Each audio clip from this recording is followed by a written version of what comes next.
আজকে আমি রান্না করব পটল মাছ দিয়ে চারমেশালি শাকের ঝোল। তো তার জন্য আমি মাঠে শাক নিতে চলে এসেছি। আর আমি আজকে নিয়েছি পালং শাক, কুমড়ো শাক, লাউ শাক আর কলমির শাক। আর বৃষ্টি হওয়ার কারণে কিন্তু শাকগুলো অনেক তরতাজা হয়ে গেছে, আর সেটা তোমাদের একটু দেখেও দিলাম। তারপরে তো আমি বাড়ি এসে শাকগুলো কেটে নিয়েছি। আর এদিকে আমার মা মাছটাও কেটে রেখেছিল। তারপরে তো আমি লবণ হলুদ মাখিয়ে মাছগুলোকে ভালো করে ভেজে নিয়েছি।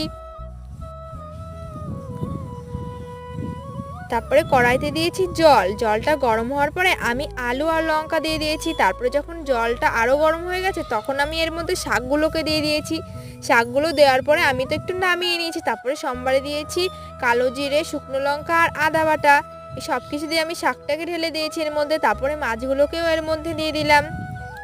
এভাবে কিছুক্ষণ নেড়েচেড়ে আমি কিন্তু শাকটাকে নামিয়ে নিয়েছি। তারপরে তো তোমাদের একটু খেয়েও দেখালাম। এটা খেতে কিন্তু অনেক ভালো হয়েছিল।